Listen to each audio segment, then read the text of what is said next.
सुधी जो विद्यादि सागर सुधी गुरु हैं हितैषी, शुद्धात्म में निरत नित्य हितोपदेशी। वे पाप ग्रीष्म ऋतु में जल हैं सयाने, पूजो उनकी सतत केवल ज्ञान पाने, पूजो उनके सतत केवल ज्ञान पाने। बोले भगवान महावीर स्वामी की, आचार्य कुंद कुंद स्वामी की, आचार्य गुरुवर विद्यासागर मुनि महाराज की।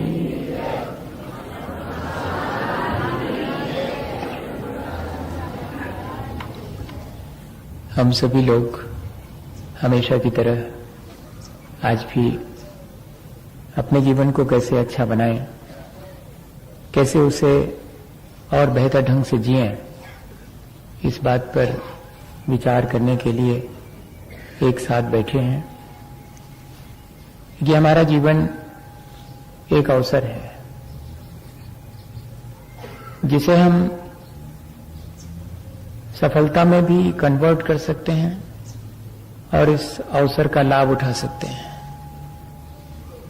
और हम चाहें तो इसे व्यर्थ गंवा भी सकते हैं। एक नाविक एक दिन बहुत सुबह नींद खुल जाने से अपनी नाव लेकर नदी के किनारे पहुंच गया था,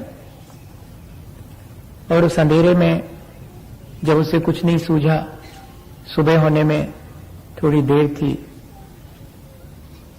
तो पास में एक थैली पड़ी उसे दिखाई दी।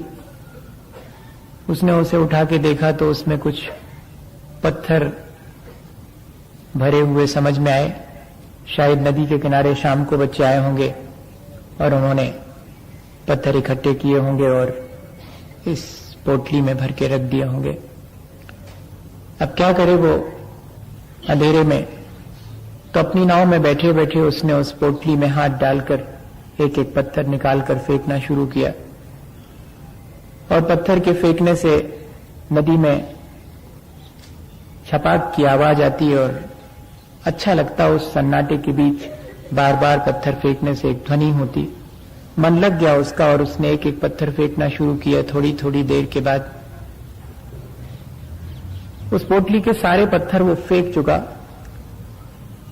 एक आखिरी पत्थर जब वो फेंकने वाला था कि उतने में सूरज की रोशनी हो गई, और उस पत्थर पर जैसे ही सूरज की रोशनी पड़ी वो पत्थर बहुत चमकदार मालूम पड़ा, और उसने गौर से देखा कि अरे ये सामान्य पत्थर नहीं है, ये तो बेशकीमती हीरा है।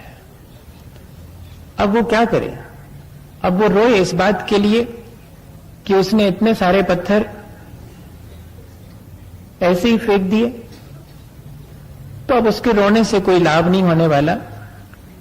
उसे तो इस बात के लिए खुश होना चाहिए कि एक पत्थर जो बहुत बेशकीमती है अभी भी उसके हाथ में है, और वो अभी भी उसका लाभ उठा सकता है, उसकी कीमत उसे मालूम है, उसका सदुपयोग कर सकता है। जीवन के बारे में भी ऐसा ही है। हमने पता नहीं कितनी बार ऐसे अवसर पाकर और अपने जीवन को व्यर्थ गंवा दिया होगा, लेकिन उन सब चीजों के लिए व्यथित होने की आवश्यकता नहीं है। वो जो एक पत्थर की तरह, एक कीमती पत्थर की तरह, एक हीरे की तरह जो ये मनुष्य जीवन हमारे हाथ में है, अब उसका मुझे कैसा उपयोग करना है ये हमें देखना चाहिए। हमें इस मनुष्य जीवन में वाणी, मन और शरीर ये साधन मिले हैं। ये साधन हमारे पूर्व संचित कर्मों के फलस्वरूप हमें मिले हैं। लेकिन बहुत से साधन हमने अपने जीवन को ठीक ठीक ढंग से चलाने के लिए खुद भी अपने पुरुषार्थ से यहां इकट्ठे किए हैं। उन साधनों में धन, पैसा, संपत्ति, यश, पद, प्रतिष्ठा, बहुत सारी चीजें हैं। और भैया कोई भी साधन अपन को मिलता है तो उसका कैसे उपयोग करते हैं? बहुत संभल के उपयोग करते हैं। घर गृहस्थी में बिजली का उपयोग संभल के करते हैं, ज्यादा खर्चा ना हो। पानी का उपयोग संभाल के करते हैं कि कल के दिन पानी के अभाव में और तकलीफ ना हो जाए। कपड़े हिसाब किताब से पहनते हैं, जहां तहां नहीं बैठते क्योंकि गंदे हो जाएंगे और फिर बार बार जो है धोएंगे तो ज्यादा दिन नहीं चलेंगे। इतने जतन से इन सब चीजों का हम उपयोग करते हैं। तो क्या ऐसा ही जतन अपने जीवन के बारे में नहीं करना चाहिए? ये जीवन भी एक साधन है। इसमें जो मन, वाणी और शरीर है वो साधन है हमारे उस साध्य की प्राप्ति के लिए।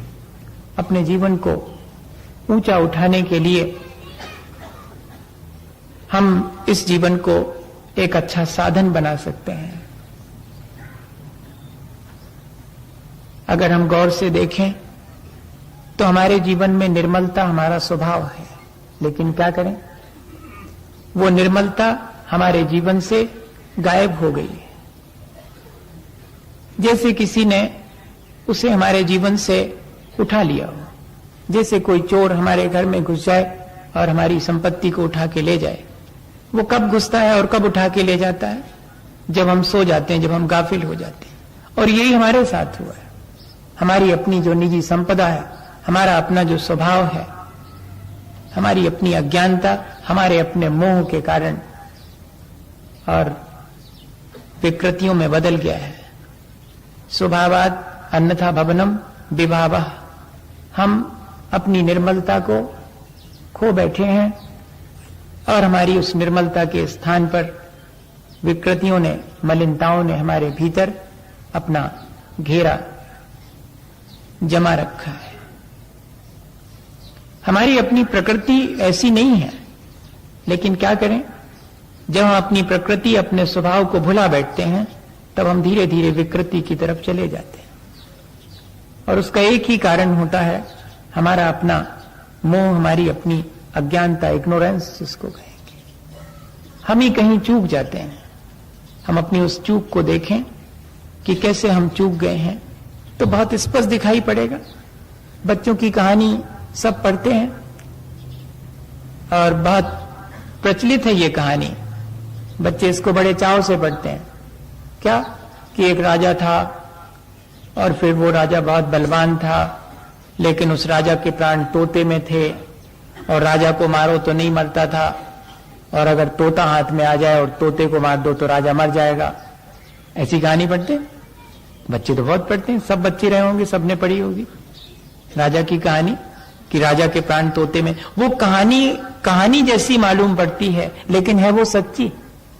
अच्छा, अपने जीवन में झांक करके देखो, अपनी अज्ञानता और अपने मोह को देखो, जिसकी वजह से कि पूरा जीवन विकृत हुआ है। गौर से देखें, हमारे प्राण कहां अटके हुए हैं? तोते में नहीं अटके। कहां अटके हैं? किसी की तिजोरी लूट लो, समझ लो कि मर गया वो। तिजोरी लूटने से आदमी को धक्का पहुंचता है, आदमी को ऐसा लगता कि मैं मरा, इसका मतलब है कि तिजोरी में प्राण है। हम लोगों के साथ भी यही है। वो राजा के प्राण होते होंगे तोते में, लेकिन हमारे प्राण तो छोटी छोटी सी चीजों में अटके हुए हैं। अपने कपड़ों में, अपनी संपत्ति में, अपने मकान दुकान में, कहां कहां हमारे प्राण अटके हुए हैं। और प्राण बड़े सांसत में हैं। ऐसा नहीं है कि ठीक ढंग से जी पा रहे हैं। ये सारी चीजें जिनको कि हमने अपने जीवन को अच्छा बनाने के लिए अपने जीवन में सहयोगी माना था, उन्हीं में हमारे प्राण अटके हैं। वे चीजें न रहें तो ऐसा लगता है कि जैसे हमारे प्राण चले जाएंगे। क्या कभी हमने इस तरह से अपने जीवन के बारे में विचार किया? करना तो चाहिए। इन छोटी छोटी चीजों में अपने प्राण अटका के रखें हम। क्या ये ठीक है? क्या ये शोभा देता है हमारे लिए? नहीं। हम अपने जीवन को अपने ढंग से जिएं, हम उसे सुसंस्कृत बनाएं। हमारी प्रकृति निर्मल है, विकृतियां आई हैं, हम उन्हें परिष्कृत करें। और अपनी चेतना को परिष्कृत करने का नाम ही संस्कृति है। आज धीरे धीरे करके हम अपनी संस्कृति को भूलते चले जा रहे हैं। भारतीय संस्कृति है और पाश्चात्य सभ्यता है, दोनों में बहुत फर्क है। कल्चर और सिविलाइजेशन में बहुत फर्क है। पाश्चात्य संस्कृति नहीं है, पाश्चात्य सभ्यता है जो निरंतर बदलती रहती है। लेकिन संस्कृति बदलती नहीं है, संस्कृति जीवन को बदलती है, स्वयं नहीं बदलती। सभ्यता बाहरी चीजों को बदल करके हमें थोड़ा सा सुख पहुंचाती है, हमारे अंतरंग को बिल्कुल भी प्रभावित नहीं करती। सभ्यता सिर्फ बाह्य ताम झाम देखने में आती है, लेकिन संस्कृति हमारे बाहर और भीतर दोनों तरफ से परिमार्जित करती है। हमारे भीतर की अपवित्रताओं को, मलिनताओं को हटाती है, साथ साथ हमारे बाह्य जीवन को भी, हमारे व्यक्तित्व को भी बहुत ऊंचा उठाती है। ऐसी हमारी संस्कृति है। हमने भगवान की मूर्ति बनाई, कैसे बनाई? जैसे चेतना को परिष्कृत कर किया जाता है, ठीक इसी तरह से वो प्रतीक है इस बात का। जैसे हम मूर्ति बनाते हैं, ऐसे ही हमें अपने जीवन को भी ऐसे ही तराश करके उसमें जो अपवित्रताएं हैं उनको हटा देना चाहिए।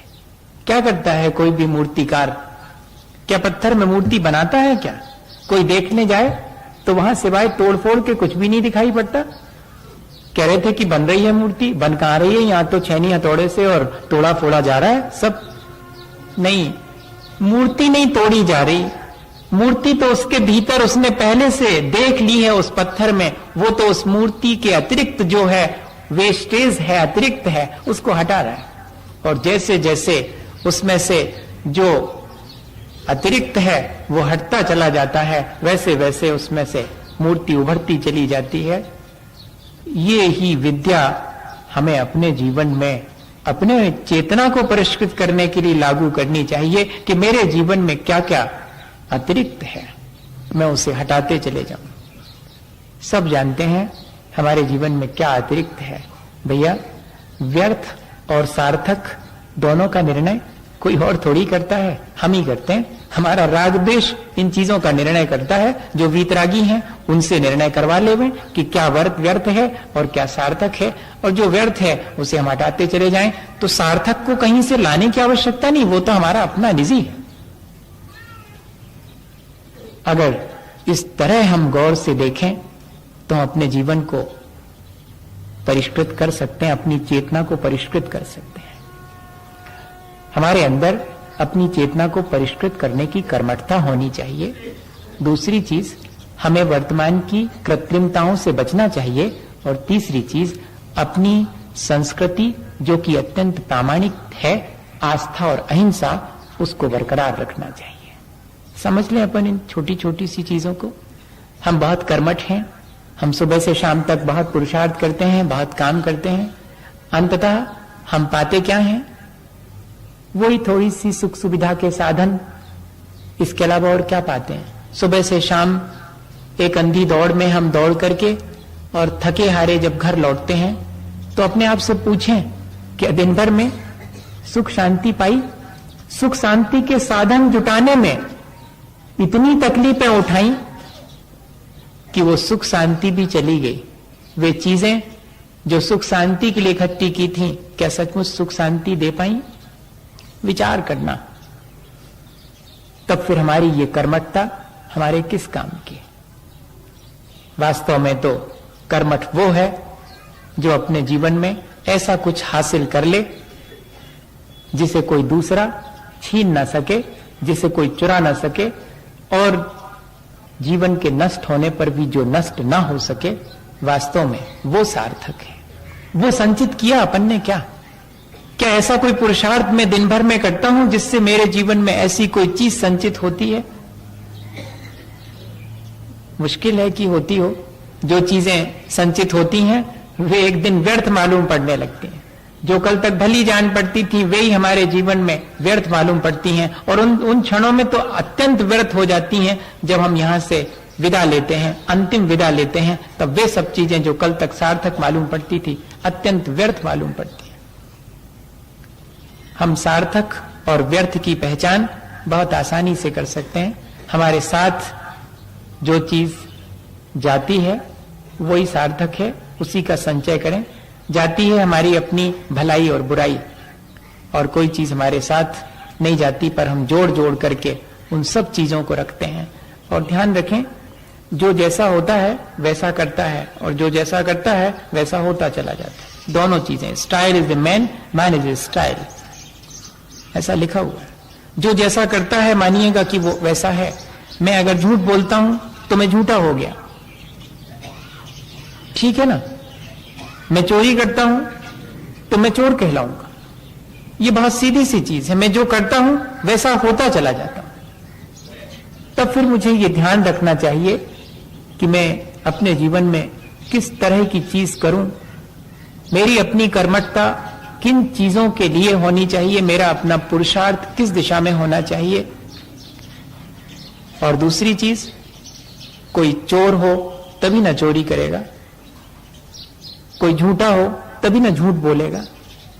तो हम जैसे होते चले जाते हैं वैसे ही फिर करने के लिए मजबूर हो जाते हैं। पहले हम करते हैं, फिर बाद में हम उन्हीं सब चीजों को दोहराने के लिए मजबूर होते चले जाते हैं। पहले हम झूठ बोलते हैं, आत्मा हमारी झूठी हो जाती है, और फिर उस झूठी आत्मा से हम झूठ बोलने के लिए मजबूर होते चले जाते हैं। ये एक विशेष सर्कल जो हमने खुद अपने लिए निर्मित किया है, किसी और ने नहीं निर्मित किया है। तब बहुत जरूरी है इस बात को कि हम जैसा होना चाहते हैं वैसा ही क्यों ना करें।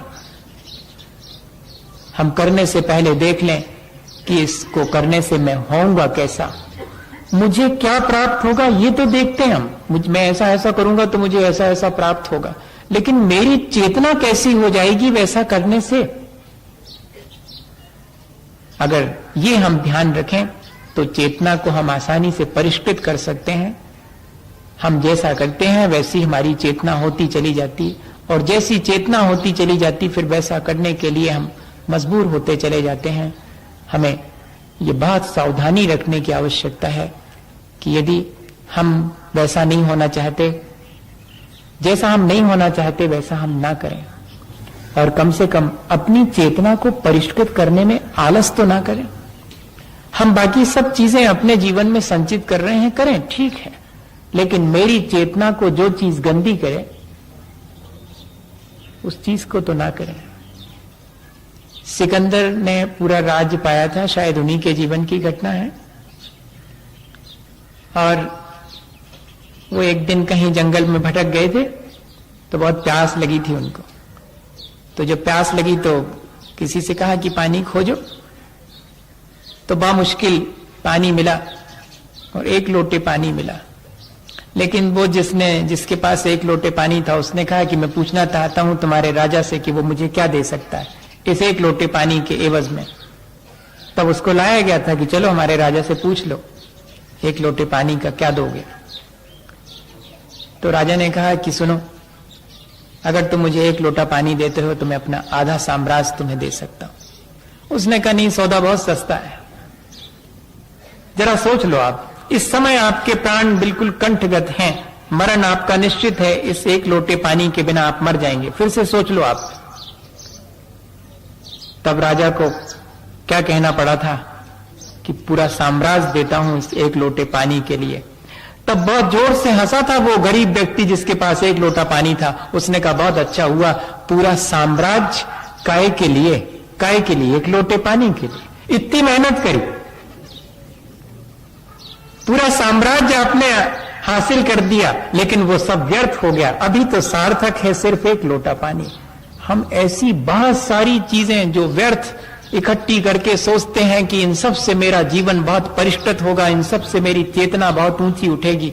इन सब चीजों से आज तक हमारी चेतना ऊंची नहीं उठी। मैं ये नहीं कह रहा हूं कि आज घर जाकर के और आप सारी चीजें बाहर फेंक, क्योंकि कुछ भी नहीं, ऐसा नहीं कह रहा, लेकिन मैं सिर्फ ये कह रहा हूं कि हम विचार क्यों नहीं कर रहे हैं कि ये सब चीजें मेरे पास हैं, काहे के लिए मैंने संचित की थी कि मेरी चेतना ऊंची उठे, मैं चेतना को हमेशा परिष्कृत करते रहूं, यही मेरे अपने जीवन का लक्ष्य होना चाहिए। सारी कर्मठता इस बात में मेरी लगे, सारा पुरुषार्थ इस बात में मेरा लगे, और दूसरी चीज, मैं कृत्रिमताओं से बचूं।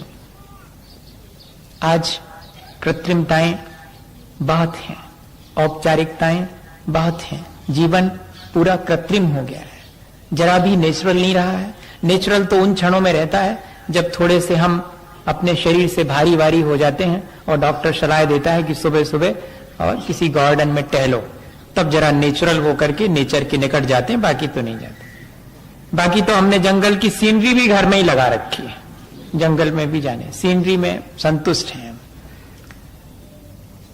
कृत्रिमता के मायने सिर्फ इतना नहीं है कि मैंने जंगल में रहना बंद कर दिया और सीमेंट कंक्रीट में रहने लगा हूं। कृत्रिमता इतने अकेले से नहीं आती। हमारे अपने जीवन में जो कृत्रिमता आई है वो हमारी अपनी पराधीनता से आई है। आज हम अपने छोटे छोटे से कामों के लिए कितने डिपेंड हो गए हैं छोटी छोटी सी चीजों पर। कृत्रिमता वहां से आती है, औपचारिकता वहां से आती। हम होना चाहिए था स्वावलंबी।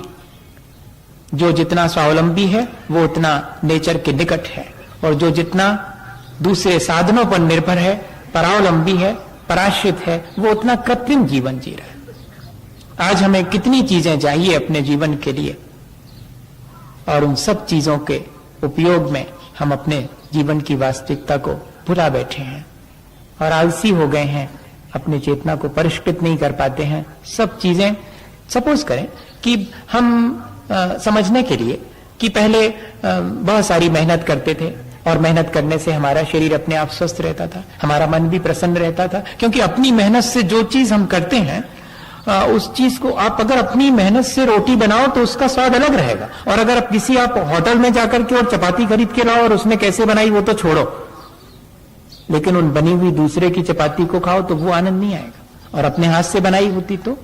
ये है कृत्रिमता। इस तरह इतने, आज जैसे संडे है तो वो मेट्रो सिटी है, मेट्रो सिटी में इतने लोगों को छोड़ दो, बाकी लोगों को सोचो, आज वे वाकई संडे मनाएंगे, घर में खाना नहीं बनाएंगे, ये मतलब संडे। देखना आप, माने हम लोगों के ढंग क्या हो गए, हम काम नहीं करेंगे, काम चोरी करेंगे, मतलब आप संडे। जबकि होना तो ये चाहिए था कि आज तो अपने मन से सारी चीजें करेंगे, आज तो दूसरे डिपेंड नहीं रहेंगे, आज तो नौकर को भी कह देंगे कि जाओ भाई तुम आराम से अपने घर जाओ, आज तो हम सारा काम अपने हाथ से करेंगे। ऐसा नहीं, आज तो पुजारी जी से भी कह देंगे कि भाई आज तो मुझे दुकान नहीं जाना, इसलिए तुम द्रव्य धो के मत रखना, आज तो मैं अपने हाथ से धोऊंगा, आज तो श्री जी की पूजा भी मैं अपने हाथ से धूली द्रव्य से करूंगा, और आज तो मैं खाना भी अपने हाथ से हैंडल करूंगा, सारा दिन आज मैं देखूंगा कि मैं कितना कर सकता हूं। ये रचनात्मक कार्यों में हमारी एनर्जी लग जाती तो हमें अत्यंत प्रसन्नता होती, हम प्रकृति के निकट होते। लेकिन ये कृत्रिमताएं हमने ओढ़ ली और निकल जाते हैं हम बढ़िया से कपड़े पहनकर अपने बच्चों को साथ लेकर किसी गाड़ी में, और बैठ जाते हैं कहीं किसी होटल के गार्डन में और निकाल देते हैं पूरा दिन अपना इस तरह से। ये क्या चीज है? ये कृत्रिमता से भरा हुआ जीवन है। मैं ये नहीं कह रहा हूं, आप पर कोई कमेंट नहीं कर रहा हूं, आप बिल्कुल इससे निश्चिंत रहिएगा। मैं तो सिर्फ एक बात कर रहा हूं कि कहीं ऐसा तो नहीं कि ये सब चीजें, हमने तो यही सोचा था कि ये सब चीजें बहुत अच्छी हैं, दूसरे लोगों से हटकर हैं। देखो गांव में उनको कहां फुर्सत है, अपन इतने शहर में आ गए, इतने सभ्य हो गए हैं और इतने ज्ञानवान हो गए हैं, इतने पढ़े लिखे हो गए, तो अपन ने तो यही सोचा था कि ये सब चीजें करने से अच्छा होगा। लेकिन हुआ क्या? अंततः हमारी चेतना और अधिक मलिन हुई कि नहीं हुई? हमने अपने लिए ही ये सब करा था, किसी के कहने से नहीं करा था, हमने अपनी बुद्धि से करा था। ठीक है, हमने तो यही सोच के करा था कि ये सब अच्छा है, लेकिन हमने जब अनुभव कर लिया भैया कि ये अच्छा नहीं है, तो क्यों नहीं हम छोड़ पा रहे हैं? सवाल ये है, क्यों हम आने वाली पीढ़ी को भी यही सौंप रहे हैं? जिससे हमने कुछ नहीं पाया वो हम क्यों किसी और को सौंपे? विवेकानंद को उनके पिता ने जब पूछा था विवेकानंद ने कि उत्तराधिकार में क्या देते हो, तो मालूम क्या कहा था? उत्तराधिकार में मैंने कुछ तुम्हारे लिए जोड़ के नहीं रखा, तुम्हें स्वयं अपने पुरुषार्थ से जोड़ना हो तो जोड़ लेना, और सुनो मांगते हो तो वो संग टंगा है सामने दर्पण, उठा के लाओ। और उठा के लाए दर्पण तो सौंप दिया कि ये सौंपता हूं तुम्हें अपने उत्तराधिकार में। अरे दर्पण? हाँ दर्पण सौंपता हूं कि देखते रहना कैसे हो, कैसे होना चाहते हो, बस इतना ही। दर्पण में देखते रहना कैसे हो गए हो, होना कैसे चाहिए था।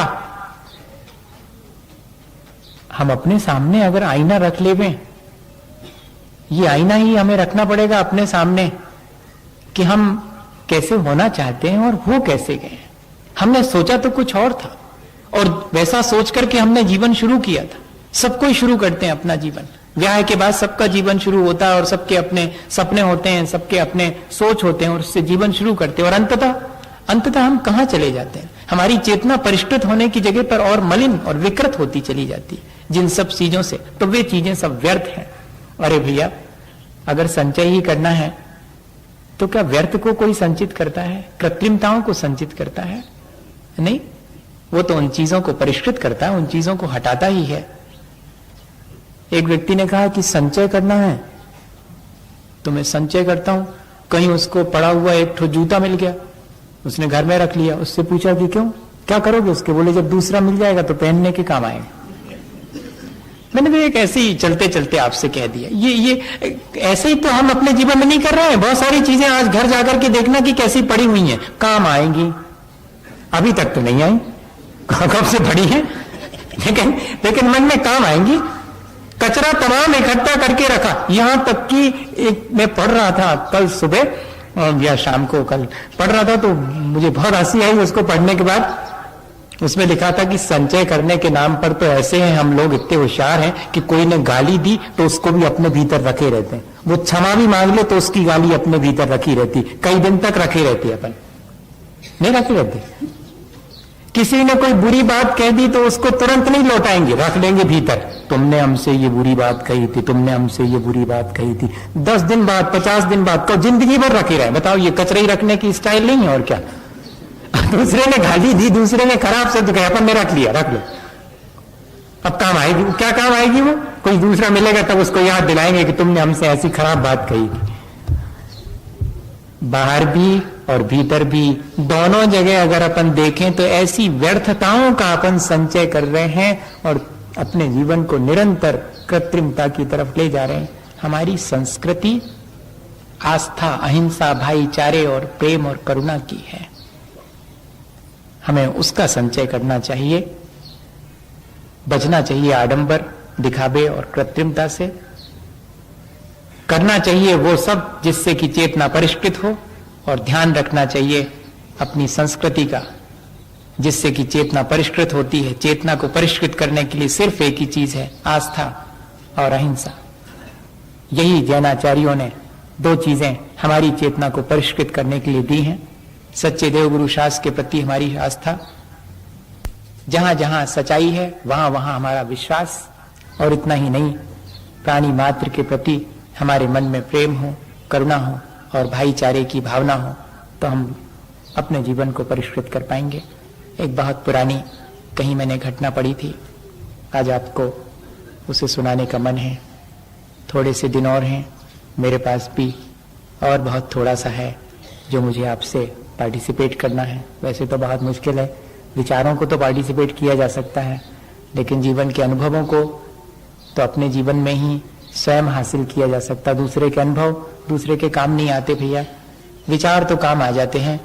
और अपन आज तक इतने दिनों से, वो कह रहे थे कि 3 महीने से हूं मैं, शायद वे 3 महीने से कह रहे हूं, पर मुझे तो याद है कि 15 मई को आया था और 15 अक्टूबर निकल चुकी है। 5 महीने मुझे आपके बीच हो चुके हैं।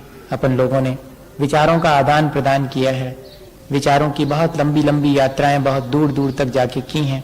इसलिए की हैं कि अपने जीवन के अनुभवों को हम स्वयं समझें, जानें, सीखें और उनको परिष्कृत करें। हम देखें कि हमारे अपने जीवन में हमने क्या सोचा था और अनुभव में हम क्या कर रहे हैं, और हम सोचे के अनुसार अपने जीवन को परिवर्तित करें, अपने अनुभवों से शिक्षा लें, तो इन सब चीजों की कोई जरूरत नहीं पड़ेगी। किसी की कोई जरूरत नहीं है। मुझे तो कई बार लगता है कि अपने जीवन को अच्छा बनाने के लिए हमें अगर जरूरत है तो सिर्फ एक ही चीज की है कि हमें अपने जीवन को अच्छा बनाने की तैयारी करने के लिए मन बनाना चाहिए। सब हमें धीरे धीरे करके सहयोग देते चले जाएंगे यदि हमने अपना मन बना लिया है तो।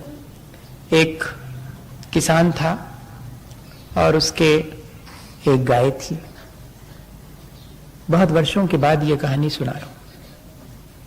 मेरे जीवन में कुछ घटनाएं हैं जो कि बहुत इंप्रेस करती हैं मुझे। उनमें से ये एक कहानी है। किस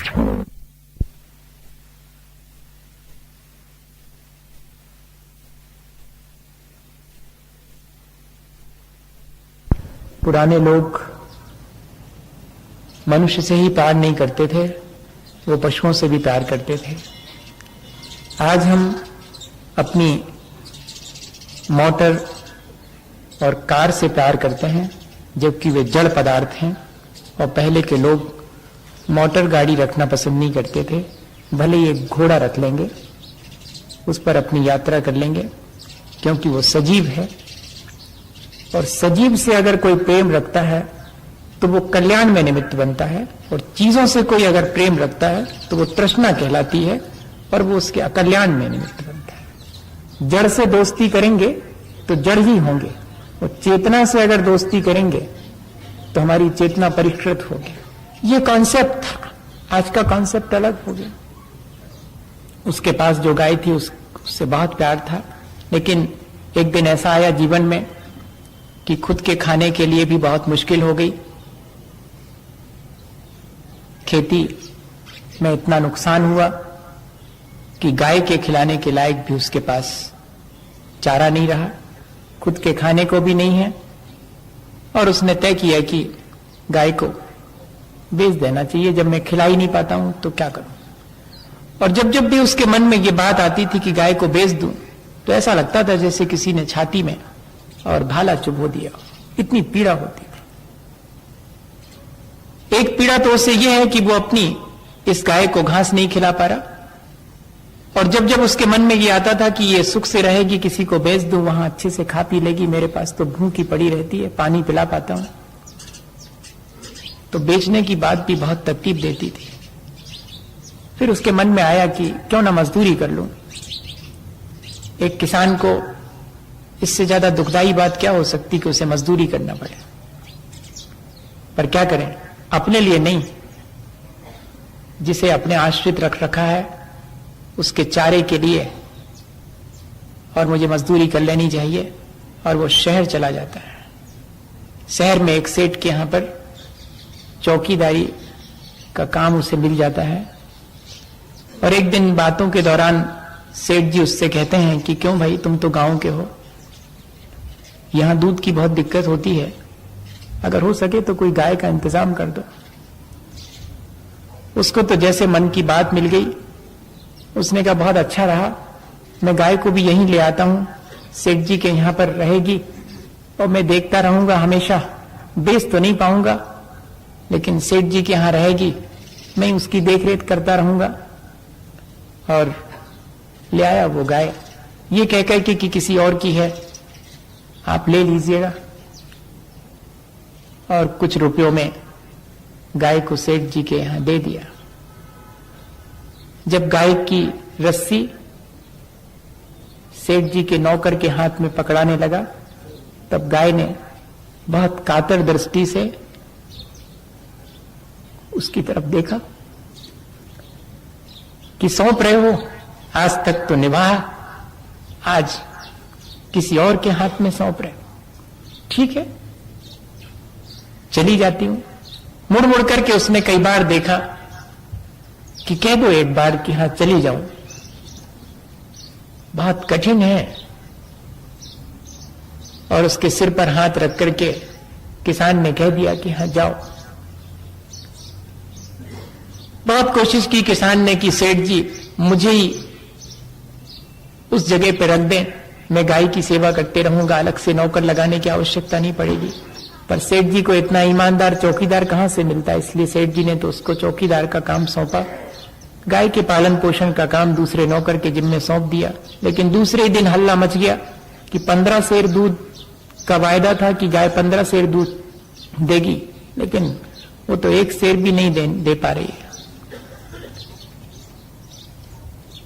बुलाया गया किसान को कि बेईमानी करते हो, कह रहे थे 15 सेर देने वाली गाय दे रहा हूं और वो तो जरा भी दूध नहीं दे रही है। किसान ने कहा लाओ, और माथे पर हाथ फेरा और दूध लगा करके 15 सेर दे दिया। गाय के माथे पर हाथ रख के कहा कि बहन, मेरी लाज तुम्हारे हाथ में है, इसमें अब तुम कमी मत करना। लेकिन गाय क्या समझे? कहानी ऐसी है, जैनेन्द्र कुमार ने लिखी कि गाय क्या समझे कि तुमने उसे बेच दिया है कुछ पैसों में। वो तो सिर्फ प्रेम की भाषा जानती है, उसकी चेतना अभी इतनी विकृत नहीं हुई है कि वो रुपयों की खरीद फरोख्त को समझ सके। हम सब की चेतना तो रुपयों की खरीद फरोख्त से इतनी मलिन हो गई कि हम तो व्यक्ति को भी दांव पर लगा सकते हैं अपने रुपयों के लिए। लेकिन उस गाय के भीतर अभी इतनी मलिनता नहीं आई थी। दूसरे दिन थोड़ा बहुत दूध दिया तो दिया, मार भी खाई, पर दूध नहीं दे पाई। और एक दिन तो ऐसा हुआ कि जहां वो चौकीदार बैठा करता था, सुबह सुबह मालूम पड़ा कि उस देवड़ी पर बहुत सारा दूध बिखरा हुआ है। अब तो किसान की नौबत आ गई। बुलाया गया कि पता करो ये दूध, इसके मायने हैं कि तुम शायद रात में लगा लेते होगे और तुम ही ऐसा सब कर रहे हो। पता करो ये दूध यहां जहां तुम बैठते हो दरवाजे पर, वहां कैसे गिरा, कब गिरा। अब किसान क्या करे? सारे दिन बहुत बेचैन रहा, गाय के पास भी जाने का मन नहीं हुआ, किससे क्या कहे। और रात चुपचाप लेटा हुआ सोच में था कि क्या जवाब दूंगा कल सुबह सेठ जी को। कि इतने में उसे अपने आसपास किसी के आने की आहट सुनाई दी। देखा तो गले की रस्सी तुड़ा करके गाय आकर के पास में खड़ी थी। उठ के खड़ा हो गया। मनुष्य की भाषा नहीं समझता, लेकिन पशु मनुष्य की भाषा समझता है। असल में भाषा तो प्रेम की सबके समझ में आती है, बाकी भाषाएं तो सब पीछे छूट जाती हैं। और गर्दन झुकाए खड़ी है, क्या कहती है कि गलती मेरी है, वो जो दूध फैला था वो मेरा ही था, मैं उनको दे नहीं पाऊंगी। तुम कहते हो कि मैंने तुम्हें कुछ रुपयों में बेच दिया है, सो अब वे सेठ मेरे मालिक हैं, सो वे मेरे शरीर के मालिक हो सकते हैं, मेरी आत्मा के मालिक तो नहीं है। मेरी आत्मा की मालिक तो मैं हूं, और मेरी आत्मा तो उसे ही दूध देगी जिसका मेरे से प्रेम है। तुम्हारा प्रेम है, इसलिए तुम जितना चाहोगे तुम्हें दूध दूंगी। मेरे शरीर को बेच करके तुम मेरी चेतना को नहीं बेच पाओगे। दूसरे दिन कहते हैं, कहानी में लिखा कि सेठ जी के पैर छू करके और किसान अपनी गाय लेकर अपने गांव वापस लौट गया और कह गया कि गाय जितने में बेची थी एक एक पैसे पाई चुका दूंगा, लेकिन ना अब आपकी यहां नौकरी करूंगा और ना गाय आपको बेच पाऊंगा। मैं रूखी खा करके और रह जाऊंगा, लेकिन अपनी चेतना को मलिन नहीं होने दूंगा। मेरी चेतना उतनी ही परिष्कृत बनी रहे। मैं वापस लौटता हूं अपनी संस्कृति में। इस शहर ने तो मेरे जीवन को विकृत ही बनाया, इन सुख सुविधा के साधनों ने तो मुझे मलिनता ही दी है। मैं तो अपने उस चेतना के उज्जवल और निर्मल स्वभाव की तरफ, गांव की तरफ लौटता हूं। गांव की तरफ लौटना एक प्रतीक है, अपनी संस्कृति की तरफ लौटना, अपने भाईचारे और अहिंसा की तरफ लौटना। हम लोग तो धीरे धीरे करके और अपने जीवन में ऐसे संसाधनों का उपयोग कर रहे हैं जिससे कि दूसरे का भी अहित हो रहा है, साथ में हमारी चेतना भी मलिन होती चली जा रही। क्या हम वापस लौटना पसंद नहीं करेंगे? वापस अपनी चेतना में, अपनी चेतना के उस निर्मल स्वभाव में, अपनी प्रकृति में हम प्रयत्न करें तो जरूर लौट सकते हैं। मैं यही भावना भाता हूं कि भगवान हम सबको ऐसी सद्बुद्धि दें कि हम ऐसा कुछ करें जिससे चेतना परिष्कृत हो। हम आडंबर और कृत्रिमता से बच करके अपनी आस्था और अहिंसा की संस्कृति को, जो कि हमारे चेतना को परिष्कृत करती है, उसे अपना सकें। आज बैठे हैं एक साथ तो नमोकार करते हैं।